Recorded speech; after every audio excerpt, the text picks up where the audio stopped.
Good evening, folks, and welcome to the Joko. This evening, this unusual evening, because ordinarily we're here on a Thursday, but we're here on the Friday this week. And we opened without our music because, quite frankly, something is happening with my computer so that the music was taking forever to load. So instead of waiting, we just jumped in.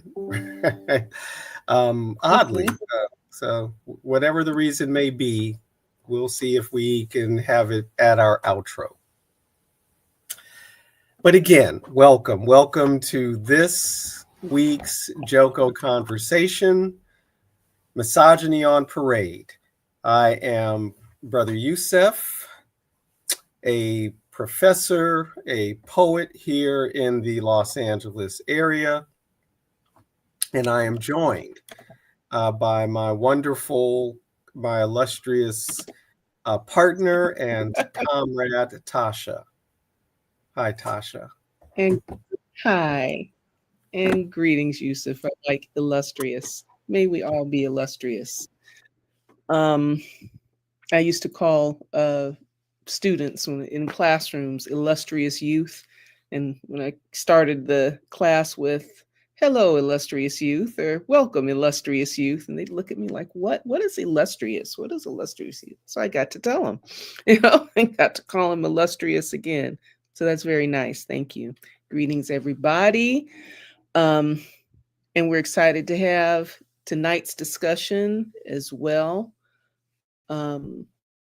As we look at misogyny being forefronted. I don't know how you've titled the program, Yusuf. I know you'll get to it when I pass the mic. Misogyny on Parade. Misogyny on Parade. Okay. Misogyny on Parade. Yeah. Everything, all the banners. They're holding up all the banners and trying to really trying to make it work. Call it back. Remember when? Come on, everybody. Let's do it like this. Anyway, but we always start acknowledging our personal lineages, bringing that into memory as we recognize that all the parental forces in our lives, some of them embodied as people, actual physical human relations, some of them relations of condition, right? These things that shape us, suggest us, inform us as we are taking our shapes in personality, in belief, in fundamental values. And we first acknowledge that because we are in so much joy that all of those factors have brought us to a place where we are making this choice daily to be a part of making the world a better place, making the world just, making the world joyful, ending the immiseration of most of the planet's human beings.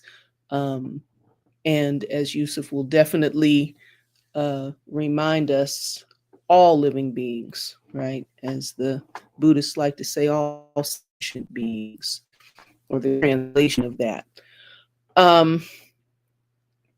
All of our relations, right? Being mindful always that we're interconnected, and we're grateful to have a consciousness of that, and a consciousness that needs to be remembered and pushed forward and made real again in the world, right? In human consciousness. We are grateful, and we always make our statement and bring to the forefront that we are children of, and now elders in, but always children of, this great antiquity of humanity. We are members of the African family lineage, African human family lineage. And we are ever inspired by and nurtured by those folk in our African family who have made such incredible contributions to this project of uh, relieving the world of miseries that the last 600 some odd years of social constructs have generated. And African family has have, as all other families, we certainly take our place in contributing insights, ingenuity, strategy, um, philosophy, and all of those things that are necessary to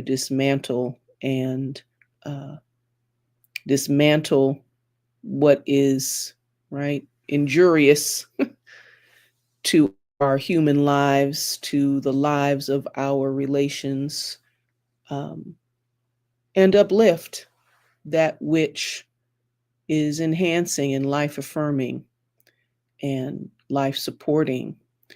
And we do any of the work that we are attempting to do, we never forget that we do that as children of Africa at the hospitality of the ancestors of this land, the First Nations peoples of this land, uh, colonial United States, colonial Los Angeles.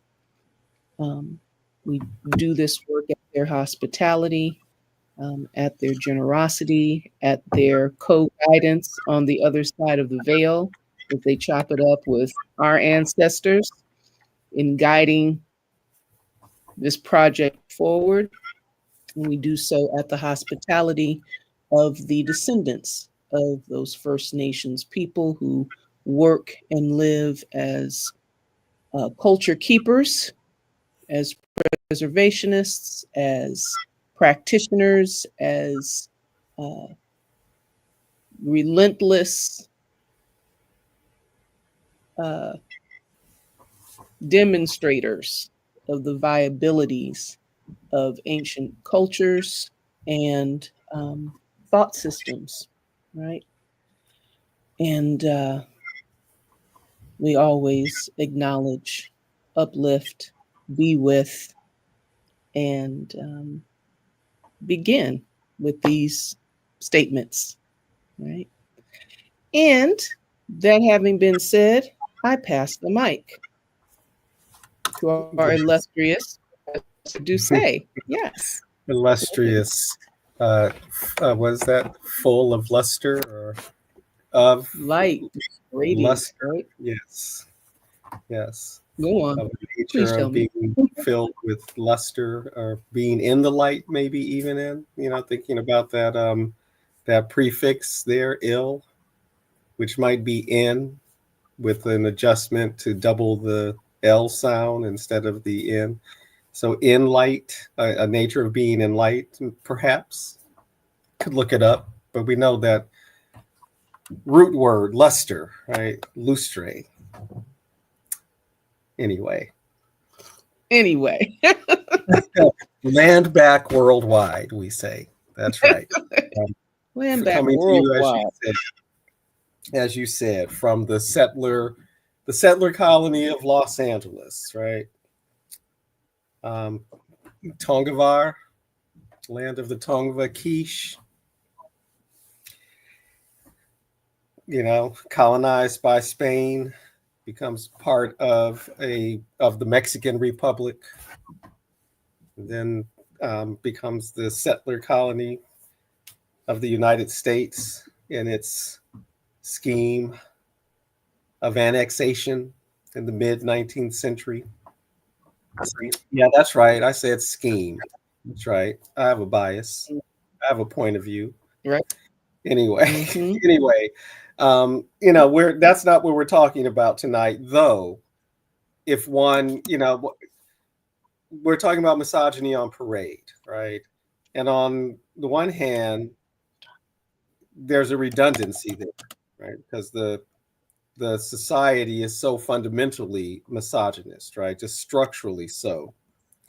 Before this So really we're talking about a retrenchment, right? As much as Mm-hmm. anything, right? A retrenchment to the kind of open and muscular misogyny that's always been there. Um, and and all the but also this idea of it on parade, right? And there are multiple ways that we know it's been on parade and always on display, just so fundamental. So so this is actually not where I wanted to start, so let me start with where I wanted to start, because I'll be able to come back to that. Just the Mm-hmm. ways in which it's these things are on display, even when they happen to be incidental, right? Although I don't know that this is so much incidental as somebody was thinking about it consciously. All right, but this recategorization of the professions. Have you been following that this week? Coming down from the Yes. Department of Education, right? And Yes. those professions, those occupations that suddenly are no longer considered professional, right? Nursing, Mm-hmm. Mm-hmm. teaching, Mm-hmm. which I guess means the pre-K through 12th grade, I guess is what they mean by Mm-hmm. teaching there. And Mm-hmm. physical therapist, which I learned, doing a faculty evaluation, right? A faculty observation for a colleague's tenure committee. Learned that Mm-hmm. to become a physical therapist, you have to get an advanced degree, right? Mm-hmm. Of course, we know Mm-hmm. nursing degrees, right? The multiple, Mm-hmm. levels of nursing, and Yeah. so these are no longer professional, right? And Mm-hmm. and though the reasons, this is coming from the Department of Education, and Yes. there are considerations about what kinds of loans people would be able to get based on their occupations. And so this is another way in which that this regime has figured out a way to withhold tax money from serving the taxpayers. It can't be Mm-hmm. lost on us how how these professions are overwhelmingly the language that Mm-hmm. used to be used, overwhelmingly feminized, right? um, Mm-hmm. overwhelmingly overwhelmingly professions um, Mm-hmm. that are traditionally dominated by women, right? In terms of Mm-hmm. who's fulfilling those professions. And in the popular imagination, the popular misogynistic imagination, the popular patriarchal imagination, men Mm-hmm. in those professions are feminized in particular ways, right? Mm-hmm. Or Mm-hmm. thought to be gender traitors in a way, right? Um, Mm-hmm. so just there's just something so everyday about it, right? And about the ability to deprofessionalize a large group of women Right. um, at a Right. time when if we at a time when there are shortages of both nurses and teachers, right? Right. Um, Right. but they're perfectly happy with a shortage of teachers, as the effort is to Mm-hmm. dismantle the public Mm-hmm. education system. And so why do those women need jobs? Mm-hmm. Mm-hmm. Mm-hmm. You want to jump in? Um, well, um, let's see, what is my jump in at this point in terms of the everydayness?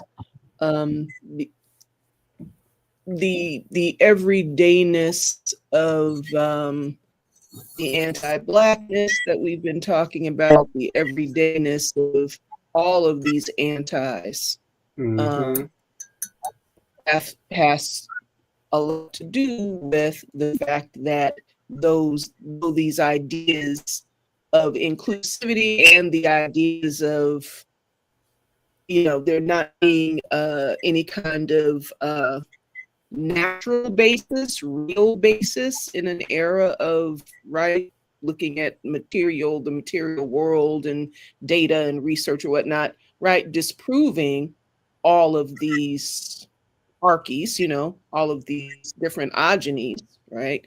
But the ideas haven't been magnified or seeded, or you know what I'm saying? Those seeds haven't been nurtured and cultivated or whatnot. But there was a big smack of, you know, with the civil rights movement and some of the rights gained by white women, we understand, or Mm-hmm. the Mm-hmm. large beneficiaries of that. Mm-hmm. But so there's this discrepancy between the cultural expectation, who we think we are on TV by virtue of being on TV, and what the population is actually doing, and who's actually doing it. Mm-hmm. So yeah, I mean, I think that there's always this catch up, really, that is going on, catching up with the most enlightened bits of thinking relative to power sharing and, inclusivity and all of that. Mm-hmm. Mm-hmm. These um, other ideas, these constructs, really haven't been dismantled. So I say all that to say is, I think that's, also part of the process. Yeah, it's still every day, because there hasn't been a whole lot of work done to actually disrupt and dismantle those, beside, Mm-hmm. what hasn't been done. So there's a lot of work in that era. And yeah, like you're talking about the policing of, or gender traders, use the term gender traders, Right. because there's still a lot of, it's Which still I a think joke. is the language used. I'm taking that from Margaret Atwood and The Handmaid's Tale. I believe that was the language used, right? Well, it sure is appropriate. Yeah, it's right on the money. And so, the male nurse still gets a Mm-hmm. lot of a joke. Mm-hmm. The Mm-hmm. female firefighter is, so, these Mm-hmm. notions, rather That's a than, yeah, right. rather Or than, the women who play softball, right, and etc. right, All these right, notions. yeah, all of these notions, rather than looking at, like, if you look in the, say, in an area of sports, that a sport that um calls for more body mass, more height, more muscularity or whatnot, right? And still calling uh or seeing, women who play these sports and are proficient in these sports as somehow masculine. No, these are women, and they're in women's bodies. This, right? So this whole, of which, when we get to it maybe a Mm-hmm. little bit later, get into some of it, but the way the invisibilizing, right, by making only a certain category of features and behaviors, right, kind of the definition of masculinity, femininity, any of these entities, blackness, whiteness, all these things. So rather than all of these various exceptions to the rule, having folks question the rule, Mm-hmm. Mm-hmm. see aberration. This is a, whatever. This is a mannish woman, or whatever the little language is, All the or things, right? Yeah. feminized man. All of these kinds of things that really um, just speak to a clinging to an clearly inaccurate definition form. Mm-hmm. So anyway, so that's my 2 cents at this point. And that is you talk about clinging, right, and clinging to some, these sort of foundational ideas, right, culturally, in this thing that has been described as called Western civilization, right? There was an article, I think it may have been in the no, not the Washington, the Wall Street Journal today. The intellectual origins of support for slavery in the United States, right? And something to the effect in the headline, right? The intellectual origins of the argument for slavery are go way back, and of course the point being that Yeah. these ideas emerge out of Greco-Roman notions, right, of worth and Mm-hmm. servitude, etc., right? Mm-hmm. And yes, yeah, that's exactly Mm-hmm. right. And reading it and knowing that we were going to do this, right, it occurred to me that yes, exactly, and that's why we're in the patriarchal and misogynist world we're in, because of how foundational Right. that kind of misogyny is Yes. to the um, Greco-Roman Judeo project, or foundational principles, and with all of the various contradictions within that, and emergence of particular women, right, whatever, right, but we know that Mm-hmm. foundational um, ideas about who's worthy of what, right, and Mm-hmm. whose Mm-hmm. body belongs to whom, Mm-hmm. um, you know, the notion. So, all right, in connection with that, right, I was also Mm-hmm. in preparing for this, thinking about, right, I didn't break it out to review or anything, didn't have enough time for that, but just, was thinking about Friedrich Engels' book, right? I'm going to mess up the title, right? Mm-hmm. Um, Marriage, the Family, and the Mm-hmm. Origin of Private Property, right? Something to Mm-hmm. that effect, right? And Mm-hmm. um, Origin. and again, I haven't read it in a while, but I remember fundamentally, women end up being the first private property in a sense, right? Beyond Mm-hmm. personal property or your personal, but yeah, in effect, we end up becoming the first private property, the first category of enslaved bodies, to ensure paternity, right? Mm-hmm. And the inheritance, male inheritance, right? Of certainty of male Mm-hmm. inheritance of the family line and all that, over the male line. Mm-hmm. Uh, Mm-hmm.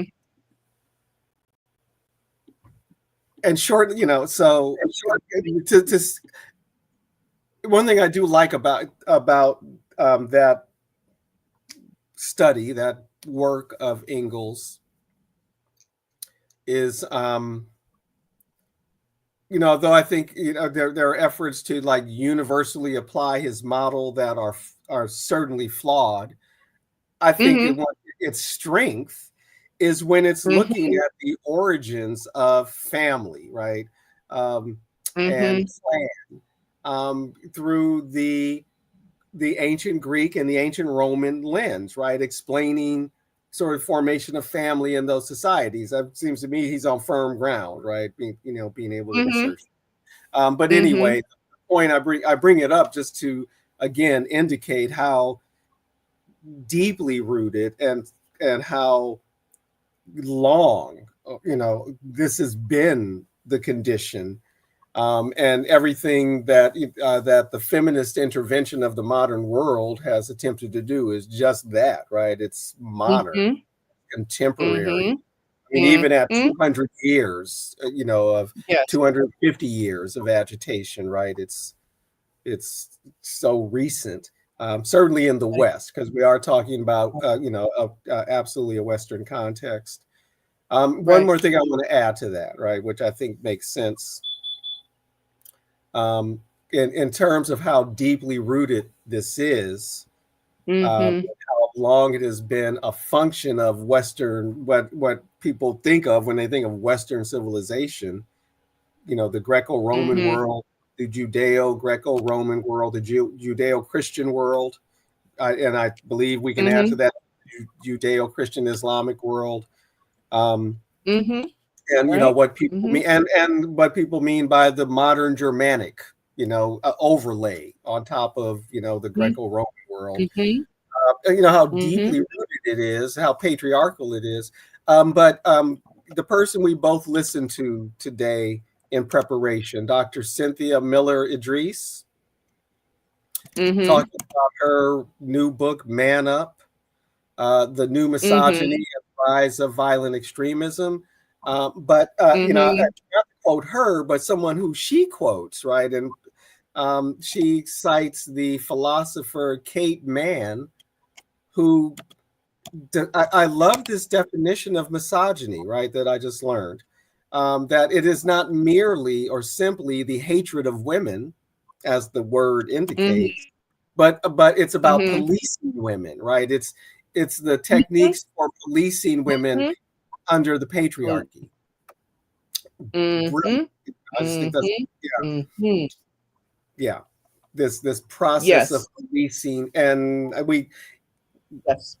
our misogyny on parade, right? We see this in full display right now. If it had become invisibilized, and part of that reclassifying of professions, right, is an exercise of that police, Mm-hmm. and Yes. perpetrated Yes. by a billionaire woman, right, who's in charge of the department. Mm-hmm. Mm-hmm. So that Um, people say it's been gender washed, since a woman's doing it, something like that. right. Right.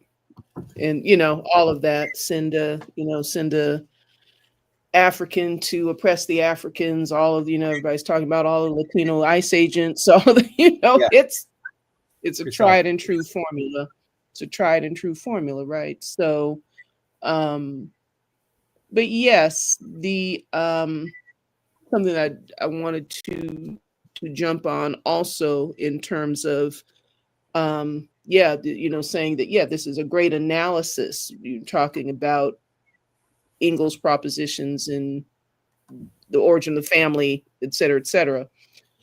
Um, Great analysis for Greco-Roman culture, right? Hmm. And this point at which, the point that we have arrived in, and I don't mean point along a line, let's call this a point in a sphere in which there is a great common awareness, right? Hmm. Um, of the of that cultural strain being one of multiple cultural strains, right? And this can be Hmm. seen, witnessed, and so this opportunity, the power of stepping outside of white supremacy as a person of non-European descent or a person of European descent, right? Hmm.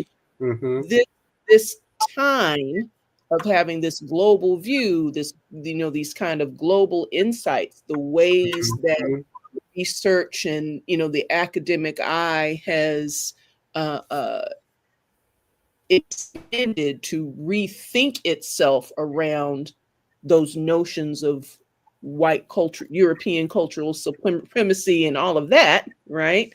Right. Um, we've got options. There are options where we Hmm. can witness. Well, this human group organizes itself this way. This human group organizes itself. Right. What is it that So, um, yeah, these are all great explanations and by witness accurate depictions of Hmm. how Euro gender hierarchy works. A discussion I always used to have um, actually used to have with my mom, I've been thinking about a lot lately, um, about the relevance of feminism. It's like, yeah, feminist thinking and theory and thought is a great response to European patriarchy. It's a dynamic, as you see it as a dynamic of, the this internal drive to make right, to Yeah. strive toward justice, this kind of, this kind Yeah. of thing, right? And also, I would probably put in as an ending, since I went in that direction, as an ending comment in this area, the way that um, feminist analysis or feminism can be commonly reduced. And it's interesting because it's actually such a masculinist lens, right? To the notion of the strong woman, the strength of the woman, right? The ability to wield force, control, power, these kinds of To notions, in right? effect be manly.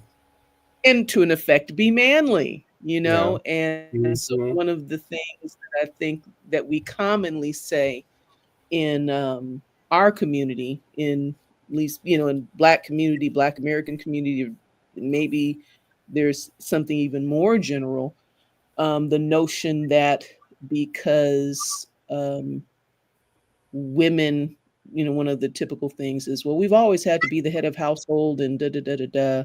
We've done it, we have no trouble expressing strength and control and all of these kinds of things. But in any in any uh or in any sense, what am I trying to say? I'm trying to get my phrase together. My phrase didn't come out right. But what I am trying to say, certainly feminist critique does not reduce to the notion of that kind, strength, or even the Right. householdness, Yeah. and certainly, you know. Right. Uh, So, so anyway, there's so much to talk about within yeah. that. Go ahead. I mean, yeah, a kind of, it does. It gets reduced to, again, sort of, um, you know, does it, the way in which it measures up to notions of masculinity or whatever, right? As you said, even the Mm-hmm. language is masculinized in a way as with the focus on strength. Um, Mm-hmm. Mm-hmm. and the ability to, I can do as well as any man, right? Or I can exist in a man's world, though, right? And it's rarely, again, and within this very narrow framing of feminism, a kind of bourgeois feminism that is not going to fundamentally Mm-hmm. challenge the system as such, but have, at least as this discourse of how women can enter the system and work as equal partners with etc. Um, Mm-hmm. where again, there are all these other feminist visions Mm-hmm. of yeah, Mm-hmm. complete how Mm-hmm. how to break away, right? How to create something new. I mean, things I remember, you know, uh, uh, various feminists at least imagining, right, in the 80s, 70s, and 80s, how to create a new culture, right? How to revive, right, a pre-patriarchal, or how to be at least be informed, right, by a Mm-hmm. pre-patriarchal culture Mm-hmm. and the importance of, etc. That. Um, Mm-hmm. and there's hardly any discussion of Mm-hmm. radical socialist revolutionary feminist, right? And Mm-hmm. I'm sure they still exist, right? Organized radical feminists, right? I know that I remember them in San Francisco. I remember they had an office on Jefferson Boulevard in Jefferson Park. Radical feminists, right? Who were, socialist, revolutionary, feminists, working class feminists, or at least. So Mm-hmm. anyway, we know there are all these branches of feminism, and even the, in response to and rejection of the learned and practiced and embraced racism, white Mm-hmm. racism of many, white feminists, the Mm-hmm. emergence of third world feminisms, African womanism, right, et cetera, Mm-hmm. Africana womanism, all these Mm-hmm. that Mm-hmm. try to define that differently, right, or speak to the different struggle. Mhm. Mhm. There. The Mhm. Mhm. but this moment, right? Because all of that, it's foundational, and so much of what we're dealing with, right, is literally reactionary, right? And I Mhm. mean, and politically reactionary, but is in a very literal sense, beyond any sort of political conceptualization, reacting to the gains of feminism coming out of the mid 20th century, right? I mean and without proper critique of the economic necessities of women moving into the workplace, this and Mhm. even the way in which the desire to further exploit working class people, right, to squeeze more hours out of the family unit, Mhm. can conveniently use the cover of Mhm. feminism and even inclusion or whatever, right? Mhm. So that I often feel like the at least I don't hear enough. Maybe I'm in the wrong circles. People factoring in, right? Why women in the 70s and especially the 80s and then Mhm. 90s, had to go into the workplace in such a way. And why the what was the term used? Haven't heard it in a decade or two. The latchkey kid even becomes a phenomenon because mama gotta work. It's not, so yeah, you know, um, the whole notion of earning one's own money, but the reality that homes need two incomes to make ends meet because Mhm. because cost of Mhm. living has been doing nothing but going up really since the 70s. Um, Mhm. so able to exploit Mhm. Mhm. the drive for equal access, Mhm. equal Mhm. access to power, but that other thing that the the the to be able to work in full comradeship in the effort to Mhm. transform societies. Mhm. And Mhm. revolutionary Mhm. struggles of the 20th century demonstrated that in so many ways outside of the imperial core, right? The role of women in the Chinese Revolution, for example, the role of women even in the Russian Revolution and the Soviet Union. Um, Mhm. that doesn't always isn't fully understood, right, in terms of a equalizing and liberating process in terms of Mhm. gender. But Mhm. we certainly know in the African community, right, the role of African women in the struggle in Guinea-Bissau, in Eritrea, right, and um, Mhm. the image of the bush mama, right, the sister with the Mhm. AK-47 on her shoulder and the baby at her breast, right, um, Yeah.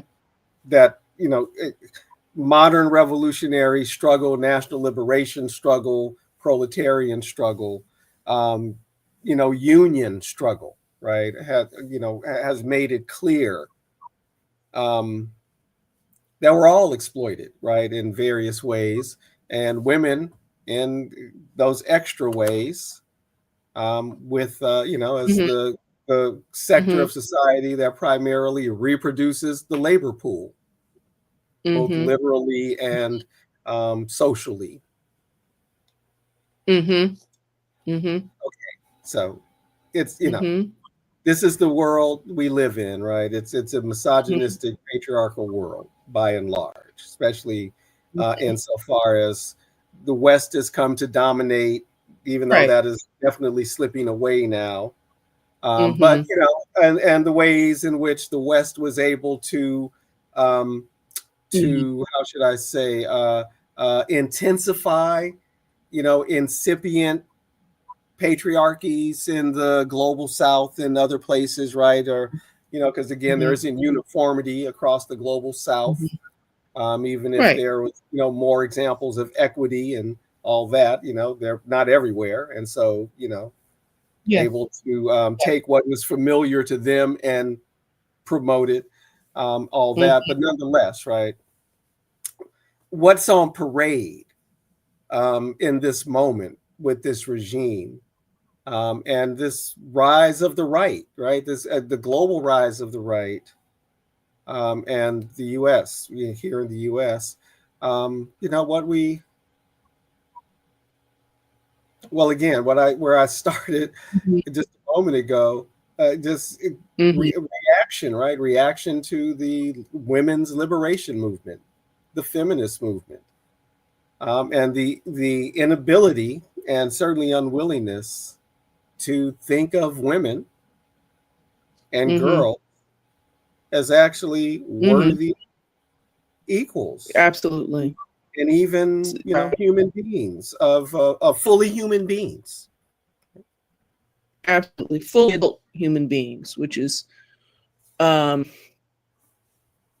yeah, which is part and parcel, because I think that part the a a main breakdown,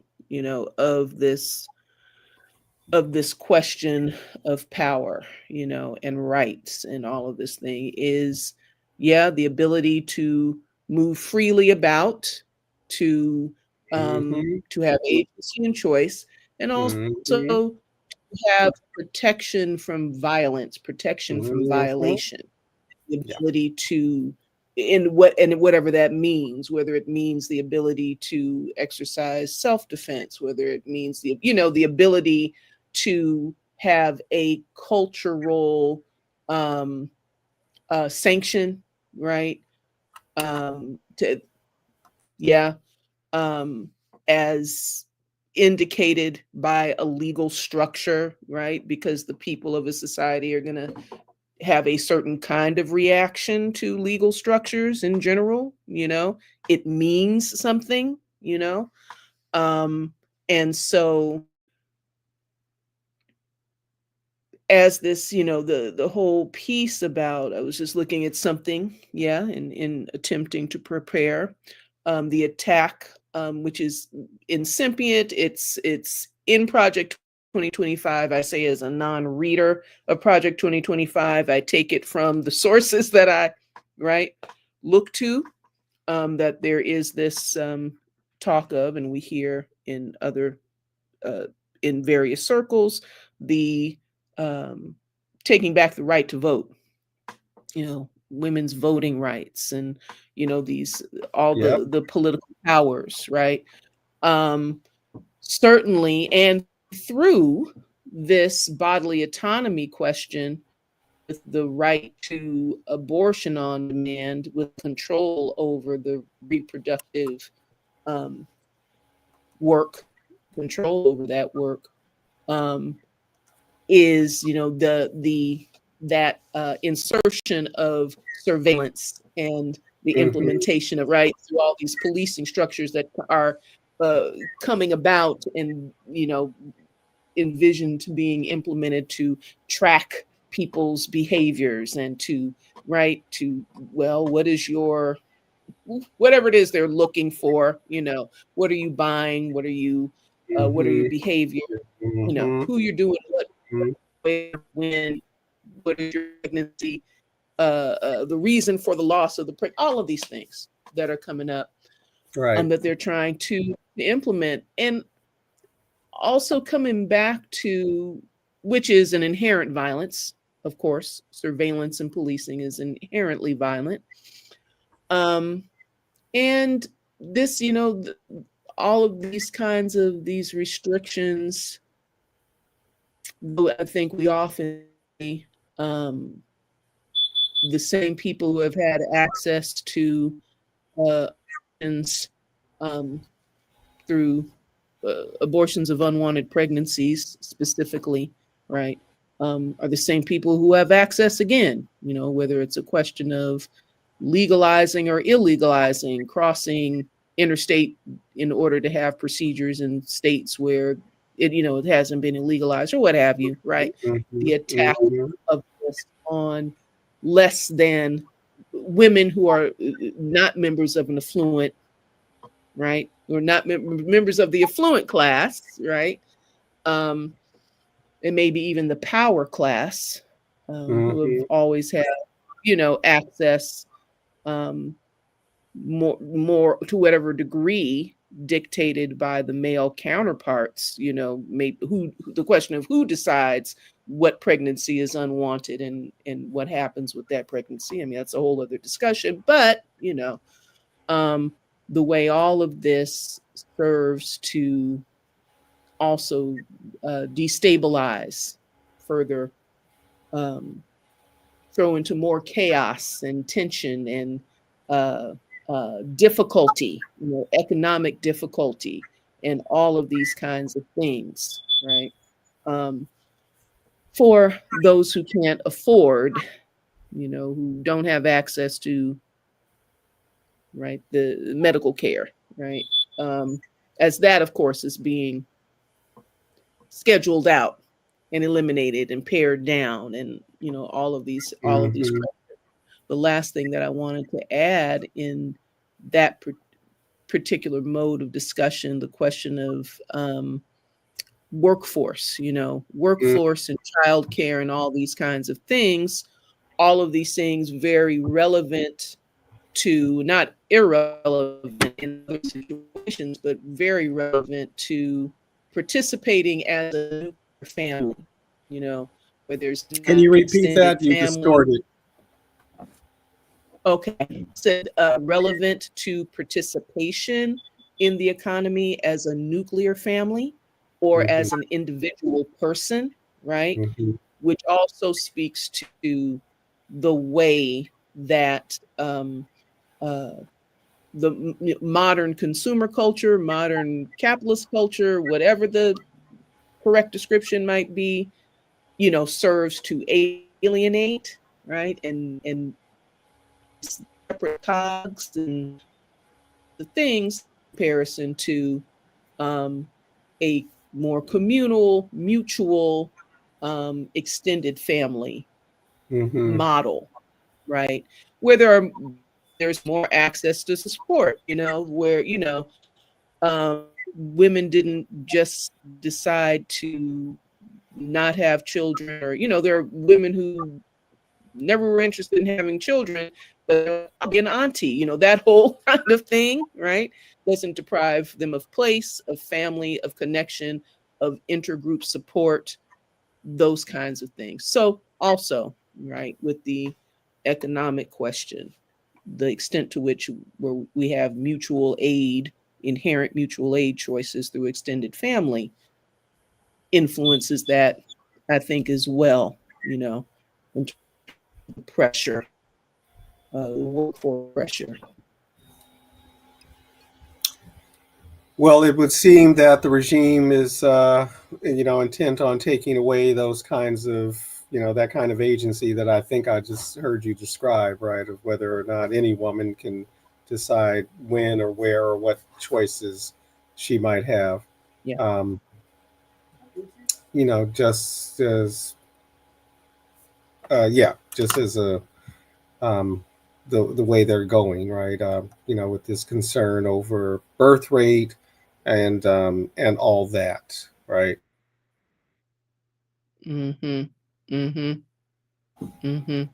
Um, so, whether or not, or really, I mean, actually, not whether or not. I mean, again, this very again pointed and intentional policing of women, right? That has been, um, certainly part of the policy, right? The policies of you've already or the policies outlined in uh, Project 2025 that you've referenced, and that we know as particularly in terms of reproductive autonomy and Mm, reproductive rights, has been a sort of procedurally and structurally under attack even before this election, right? Because what the Supreme Court ruling came down while Biden was still president, right? The one that in effect ended, the right, the federal right to an abortion, leaving it up to the states.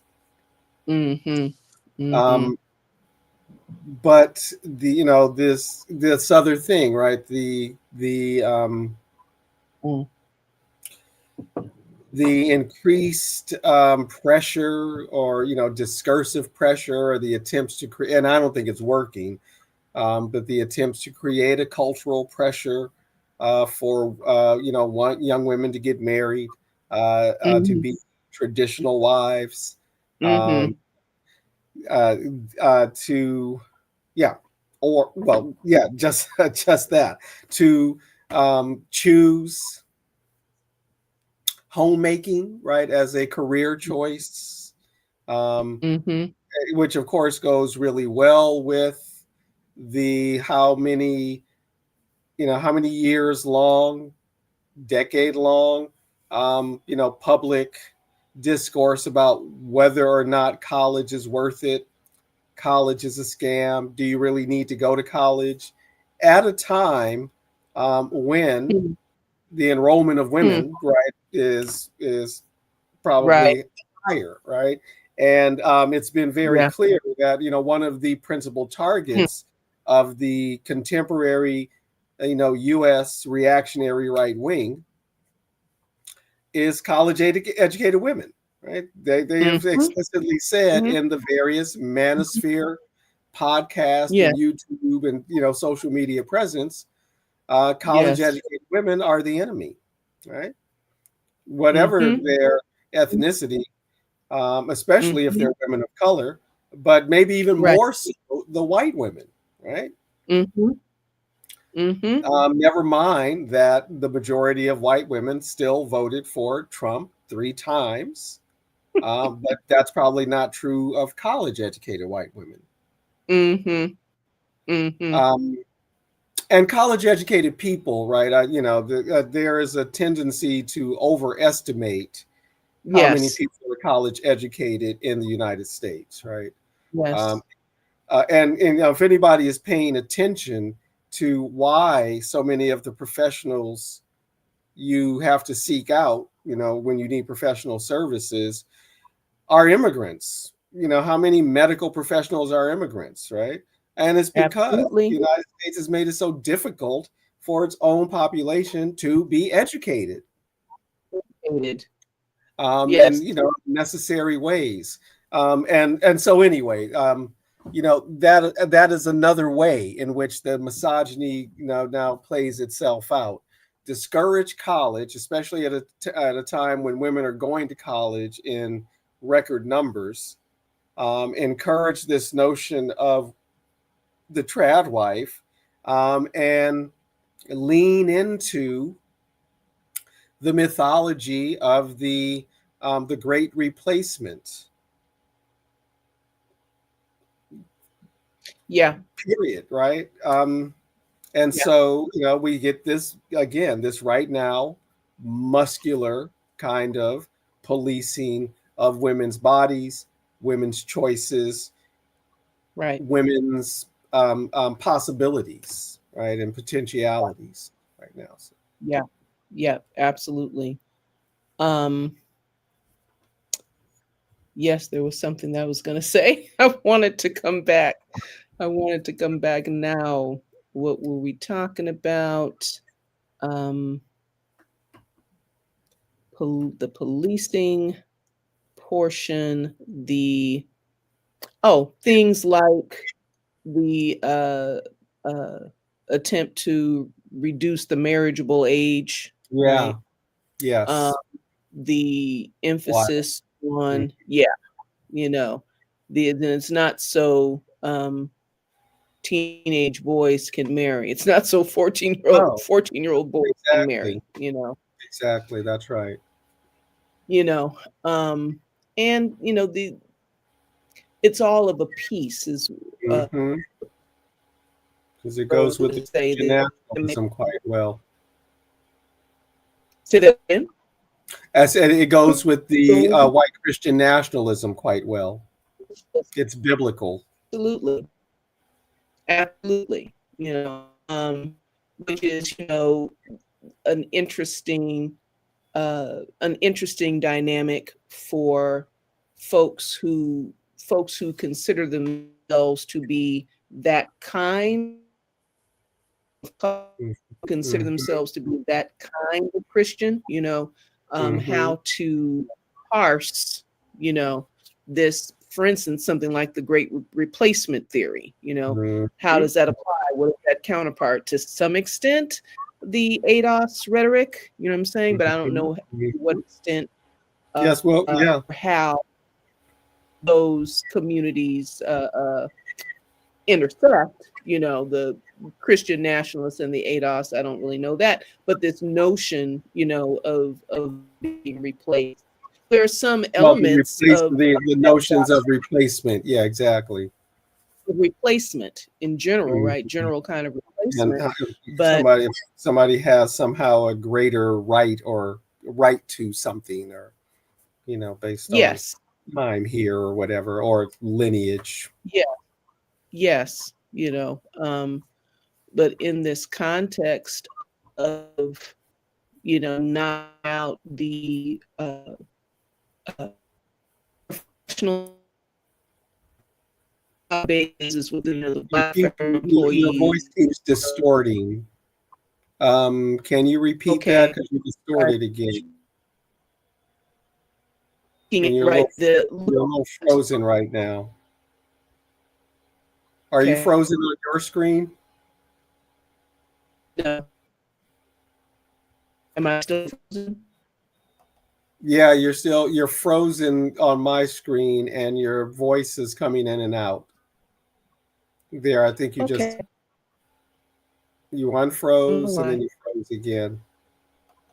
In Yeah, and again, I don't know because if you're not seeing the same thing I see, okay, it seems to have corrected itself. okay. So were you trying? Um, what I was trying to say was, I don't. I think the last thing I said was I don't know to what extent the ADOS and Christian nationalist, Black Christian nationalist, you know, communities intersect, or can we say Black evangelicals who are, you know, members in these communities, members of these communities that have undergone this heavy politicization, you know, over the decades as we've been discussing. And there are, you know, there are folk who are Black folk who are members of these communities. Um, this is not the only choice available at all, you know, and certainly not necessarily where the most of us are. But you know, these questions of um, which makes very good sense to many people. Do you not want a Christian-led country? You know, a God-led, a nation under God. Isn't that what it says? And isn't that the best thing and the better thing? You know. Um, and as it applies to then all groups who are in and or out, you know, of that definition of godly and godlike and all these kinds of things, who are, you know, part of the hierarchy, you know, or have a are well comfortably placed, maybe is a good way of saying it, um, in the hierarchical structure,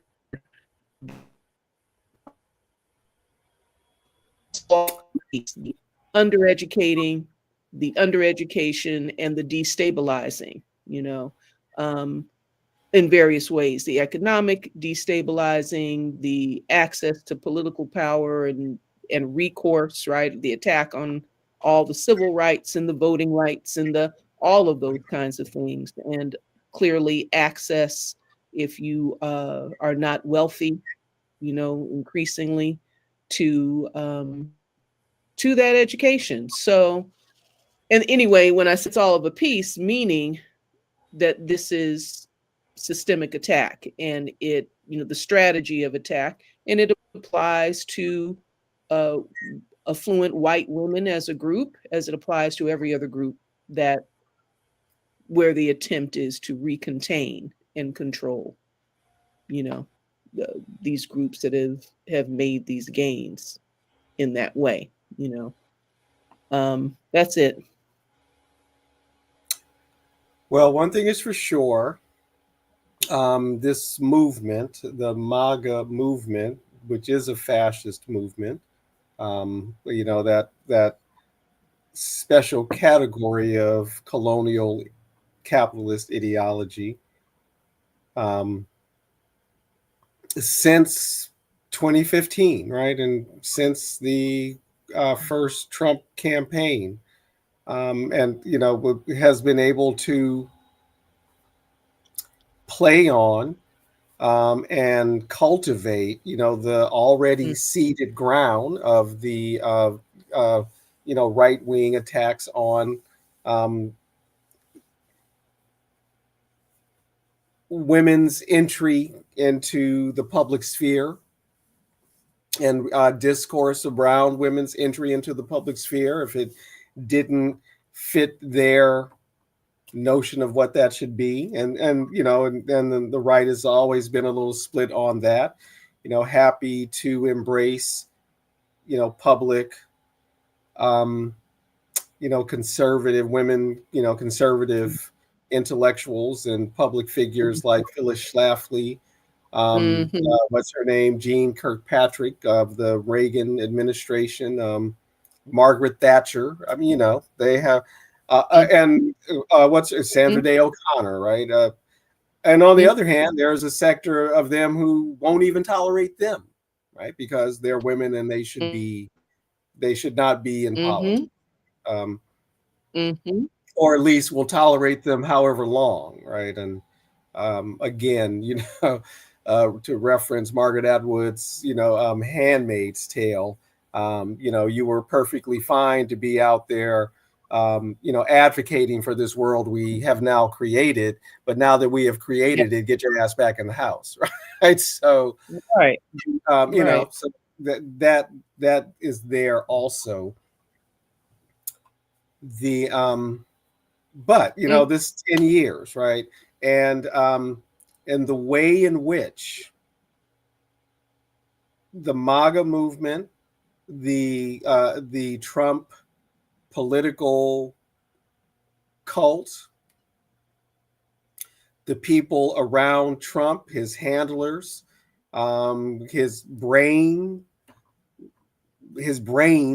whatever, have been able to, um, make this intensified misogyny, completely publicly acceptable again, and normalized, and yes. excusable. And again, Mm-hmm. who didn't think that the tape from the bus, right? What is Access Hollywood tape wasn't going Yes. to end the campaign? If for anybody Right. else, it likely would have. That Right. you can grab them Right. by the tree, you can do anything you Right. want, when you're famous. You can assault Right. women anytime you want. Right. And that he already by himself in that first Mm-hmm. term, but I mean, Mm-hmm. again, the second term, where again, Mm-hmm. credible accusations, Yes. adjudicated, and then Yes. to Yeah. surround oneself in one's cabinet with other men who again have been Yes. credibly Absolutely. Yes. investigated, accused, what have you, and with women Mm-hmm. who are also willing to Mm-hmm. facilitate.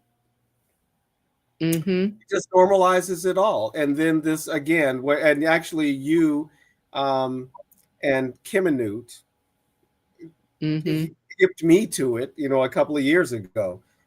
What the manosphere? What the hell is that? Oh. But which of Mm-hmm. course I now know, right? And really, what has been, you know, again normalizing in a Yes. way that should be unacceptable, right? Um, Yeah. I mean, it's true.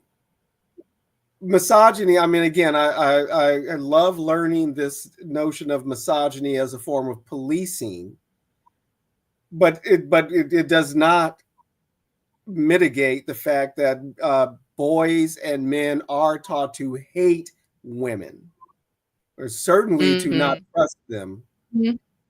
Yes. To Yes. even use that language, which I always thought was, why are you using that language? That somehow women are a different species, even, right? That in the popular Right. imagination.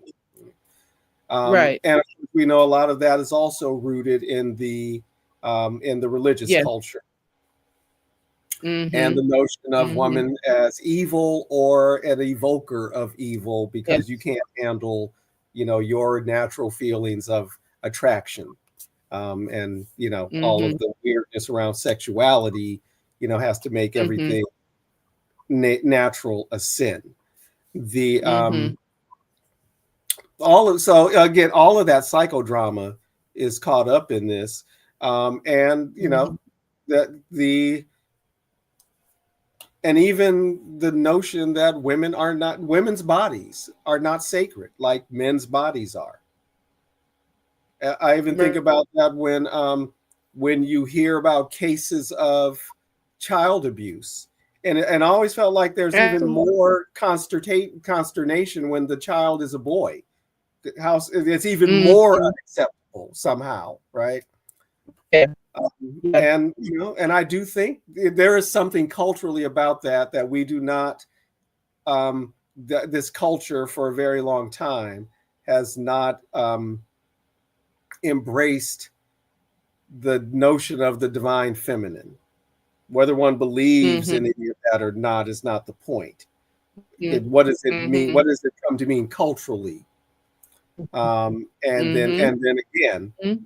who it's okay to violate and who it isn't okay to violate, because are you dealing Yeah. with the image of God, etc., right? Or all those various Yeah. things that even that has something to do with it, right? That women are, if they aren't evil, they're just sort of, Yeah. Yeah. even the notion that the woman is kind of a byproduct of a man, right? Mm-hmm. With the whole Mm-hmm. Adam As, rib as rib. thing. Yeah. Yeah. Yeah. Which completely obscures in the same Judeo-Christian tradition Mm-hmm. the first creation, right, of Mm-hmm.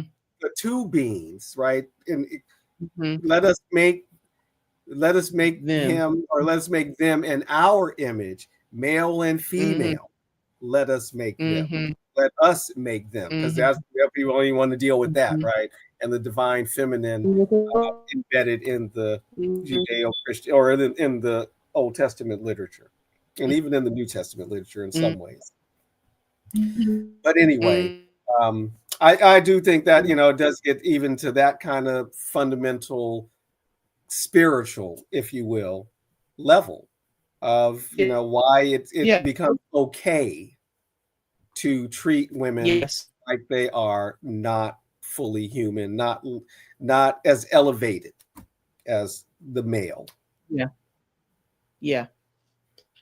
I think also, I think that is there in the cultural memory, in the collective Mhm, memory for mhm, folks who have at one in one form or another, in way or another, you know, uh, ingested that doctrine, and mhm. at one level, or at one level or at some point, who of us as members of the society have not, ingested that doctrine. That's And, right. you know, relate to its Right. tropes and feel a reality of those tropes. It's just a part and parcel. Yep. But there's this other part. Um, let's see, what was I going to say?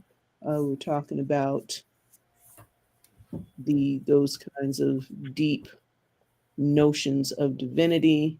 Oh, and also there is this portion where at some point some years ago that begins with this jibing about political correctness, right?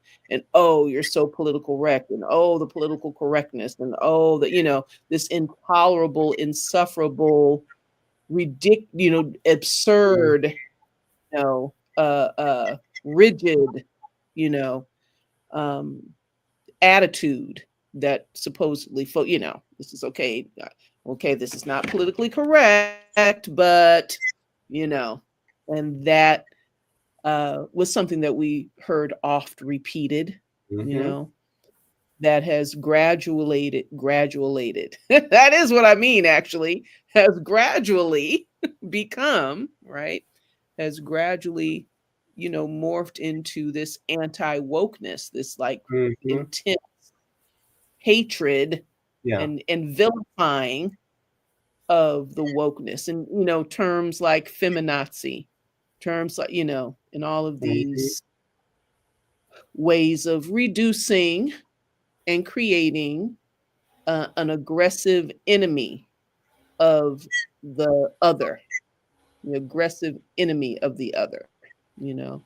So if you are you know, uh, a woman who is not accepting of this tradition's hierarchical role, then you're another kind of gender traitor, and a feminazi, if you dare to think about it, and all of which is also anti-intellectual, because even in the Mm-hmm. discussion of what versions, to have a discussion about the understanding of the Bible and what interpretation survives and is propagated versus what the actual translation is, right? Now, Mm-hmm. oh, you're too intellectual. Oh, now you're getting too heady. Oh, you know what I mean. You know what I meanness, know Yeah. what I meanity of the culture. So all of those elements are always present. Um, Mm-hmm. but the one of the most convincing explanations that I've heard about the violent expression of gender difference is this, uh, rape as a crime of violence, or as a Mm-hmm. expression of violence, expression of Power. power, Yeah. Mm-hmm. rather than an expression of some kind of uncontrollable attraction or something like that. Mm-hmm. Um, that explains a whole lot of these relationships. The Mm-hmm. victimization of children, Mm-hmm. vulnerable, unable to less able to resist uh, Yeah. of Exactly. these kinds of things, et cetera, et cetera, et cetera. You Right. know, um, Yeah. all of these kinds of things, and then also there is a lot. What did I see someone talking about in relation to the Epstein uh, sex trafficking exposure? Um, there was a young man who was talking about having been trafficked in those circles through Mm-hmm. another vein, right? And his Mm-hmm. whole thing was, I've been advocating and talking about this for years. Let us not forget that young men and boys are also exposed and Mm-hmm. trafficked, you know, and it becomes this discussion about the um, uh, elite access to the non-elite in most cases, the ability to consume, sexually consume, you know the the the masses of the people, for first one reason and then the other, but having that impunity, you know, based on their power and wealth status. And even that is an expression of a misogyny, right? Or because it goes against the expectations of masculinity. So you can't, you can't, Mhm. publicize, the constant feminization of, certain subsets of men, of males, right? So you just make it invisible, right? So that no one even has to contemplate, that Mhm. Mhm. boys and men could even possibly be treated like women, right? So it can't even be imagined in a way, right? Though it Mhm. is, Mhm. certainly practiced, right? That and Mhm. that, and it is power, right? It, because we can, right? Because you have the power to, um, Mhm. and to to Mhm. assert an assertion of power and dominance and putting your mark on someone and all that, right? Um, it's various social meanings that are Mhm. given to it, right? And um, so yeah, right. The there's that trap of these gender notions, which aren't unique to the West, right? Everybody has notions of gender, but they aren't Mhm. always so strict. They aren't strictly binary, right? Mhm. And even within the West, they have not always been so strictly binary, or for every class, right? Because again, sometimes it's about class. Sometimes it's in terms of the sexual acts. It's whether you're a penetrator or not, right? And because every Mhm. the power, and even the those with power who desire to be subjugated, right? And in one of the many sex scandals coming out of Washington D.C., there were this. I guess it was the scandals right around the Clinton Lewinsky affair, and Mhm. there was a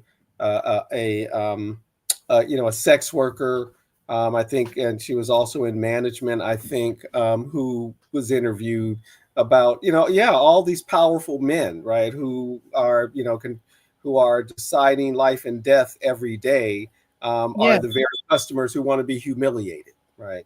Mhm. They're clients who want humiliation, partly because they know they deserve to be punished for their acts, and then whatever the psychology is of when you have power, right? The thrill is to give that power up, but only to a certain extent, right? But The not for real. Because But not for real. right, because in the dominant Yeah. submissive relationship, it is the Yes. submissive who actually holds the power, because it is the submissive. And of course, we're assuming that there is a mutuality. It is the submissive who has the power to say the safe word and end it. So again, we're assuming that the dominant respects that relationship, right? So anyway, Exactly. um, all these, even that, right? All the various ways in which I was just thinking, and even using the example of sex work, right? Even the way in which that, is used as a measure of, human worth and not. Mhm. Um, and but Mhm. again, all these ways, we've been talking about, and from again this recategorizing of what constitutes a profession,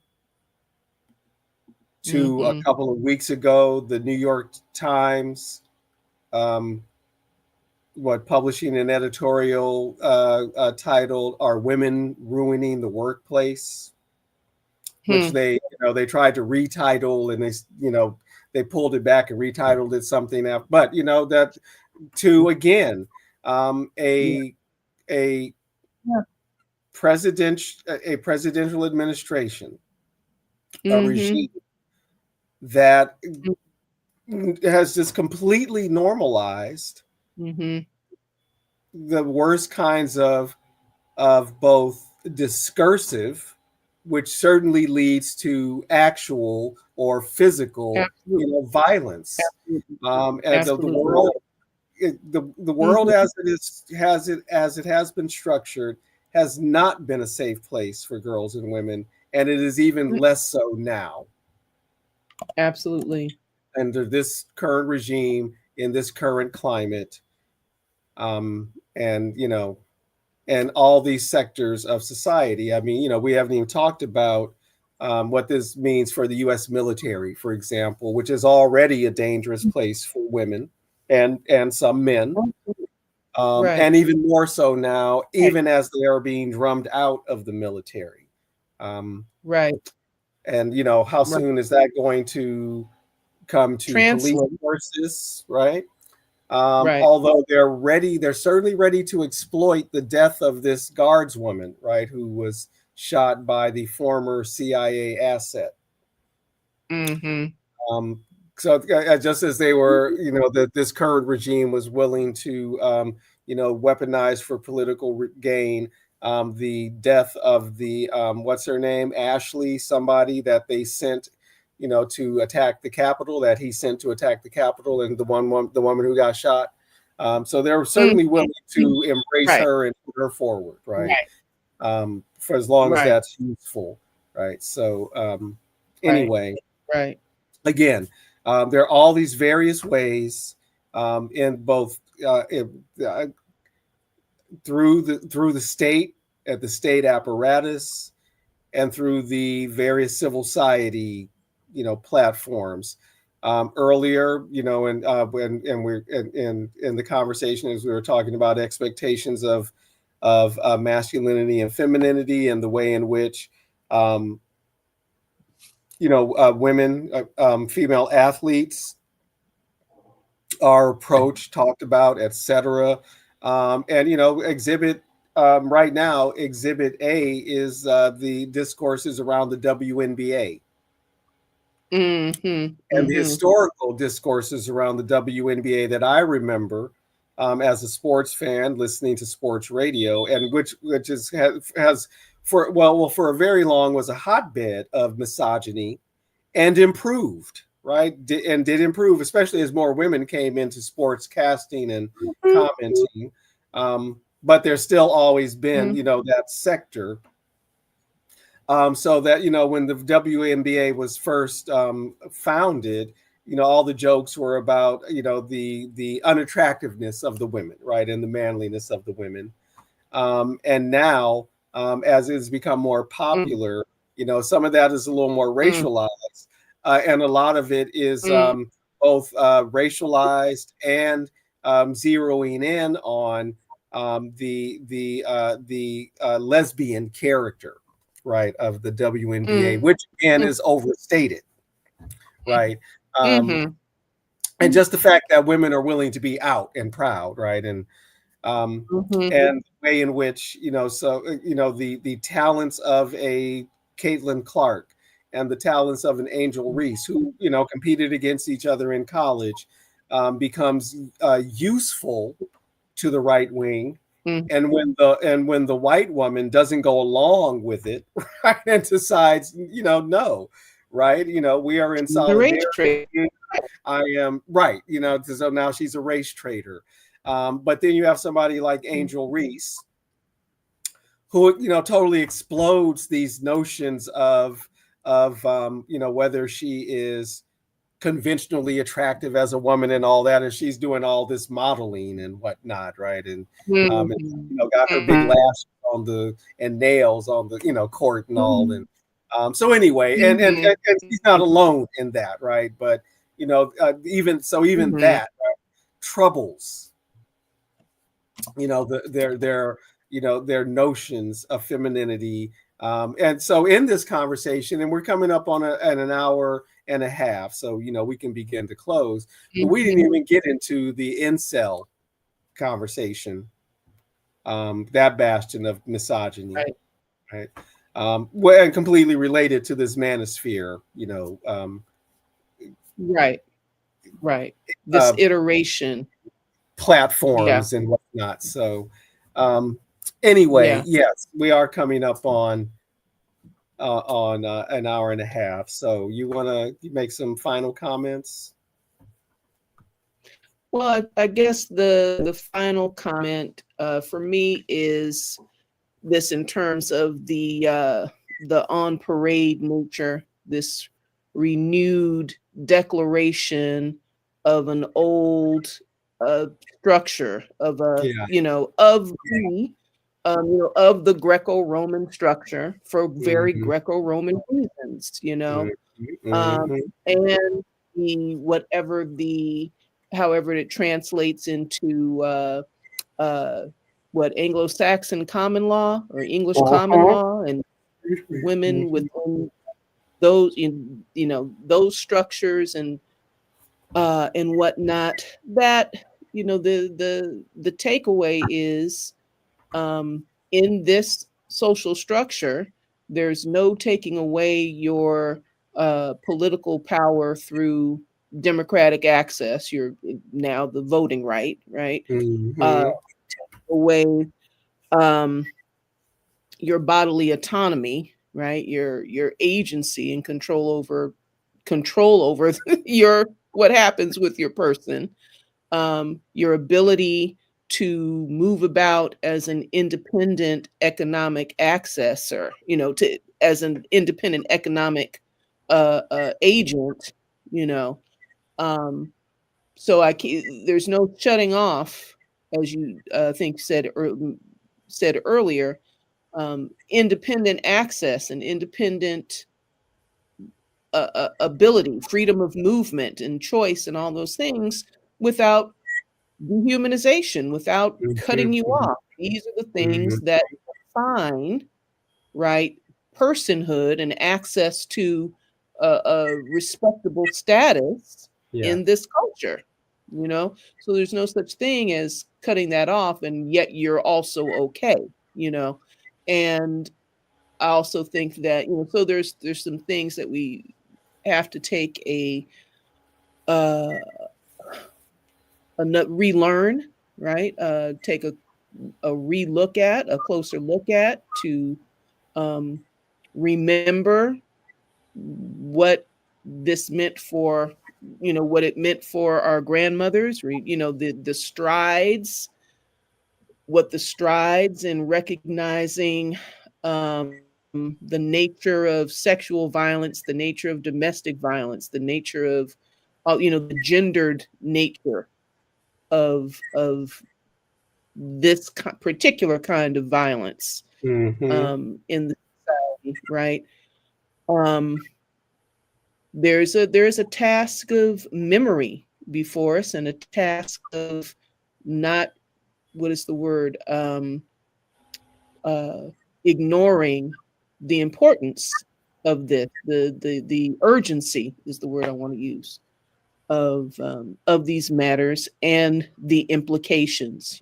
What the implications are. So I think that as there is for a lot of Black folk, for the same reasons, a lack of collective memory, a lack of a sense that there's we can't go back, that the civil rights are somehow indelibly, somehow written on tablets and are somehow not manipulable either. So that part, we there's a lot that we need to learn about how these structures work and why these structures work the way they do. There's a lot that we need to remain mindful about what it has meant for our ability, um, as female and femme persons, um, to be able to kind of freely move about the cabin. Hmm. How do we get here? How do we maintain it?